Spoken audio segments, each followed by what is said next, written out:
Bonjour tout le monde. Dans cet exercice, nous allons résoudre cette inéquation.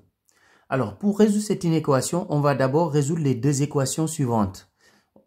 X plus 2 égale 0 et x moins 3 égale 0. Donc ici, x plus 2 est égal à 0. Ça veut dire tout simplement que dans ce cas, x égale moins 2.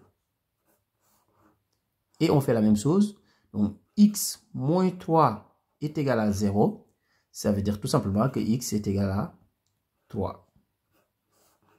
Maintenant, une fois qu'on a trouvé les racines, on va tout simplement dresser le tableau de signes. Donc ici, on mettra x. Donc moins l'infini plus l'infini. Ici, les deux valeurs qu'on a trouvées sont moins 2 et 3. Bah, ici, on va mettre moins 2, 3.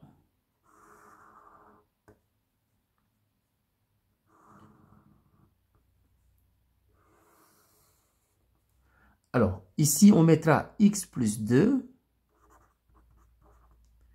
Et quand est-ce que x plus 2 est égal à 0? C'est tout simplement quand x est égal à moins 2. Donc ici, maintenant, il faut qu'on détermine les signes qu'on mettra ici. Quand est-ce qu'on va mettre un signe positif et quand est-ce qu'on va mettre un signe négatif?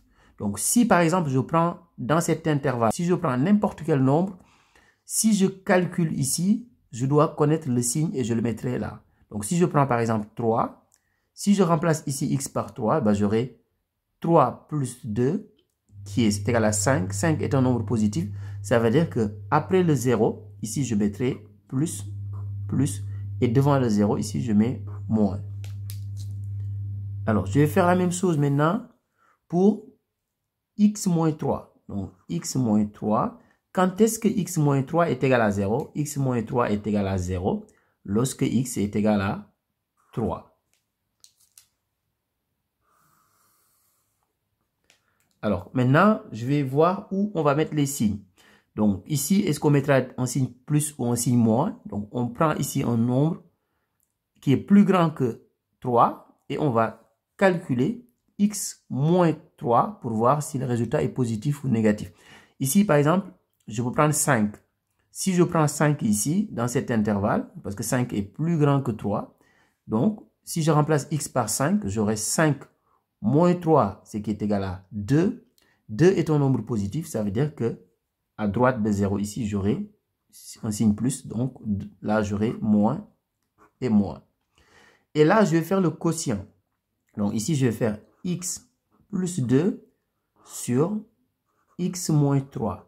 Maintenant, là où il faut faire attention, c'est qu'on ne peut pas diviser par 0. Le quotient ne peut pas être égal à 0. C'est pour ça que ici, j'ai laissé cette partie-là pour mettre deux barres ici pour dire que x ne peut pas être égal à 3. Parce qu'on ne peut pas diviser par 0. Parce que si x est égal à 3, ici, mon dénominateur sera égal à 0. Et je ne peux pas diviser par 0. Donc, je mets bien ici cette double barre pour dire que x ne peut pas être égal à 3. Donc, maintenant, moins fois moins, ça me donne plus. Plus fois moins, ça me donne moins. Et plus fois plus, ça me donne plus. Donc, ici, le 0 ici, ben, je le remets tout simplement à ce niveau-là. Parce que si x est égal à moins 2, ça veut dire que mon numérateur ici va être 0. Et ça veut dire que tout le quotient aussi va être égal à 0. Mais là, il faut faire attention parce que ici, on ne peut pas prendre x est égal à 3 puisque ça va annuler mon dénominateur et on ne peut pas diviser par 0 en mathématiques. Alors, donc ici maintenant, à partir de là, maintenant, je donne tout simplement la solution. Hein. Donc, on m'a dit inférieur ou égal à 0, bah, inférieur ou égal à 0, c'est dans cet intervalle-là. Donc là, la solution, c'est moins 2. Donc, moins 2 fait partie des solutions parce que c'est inférieur ou égal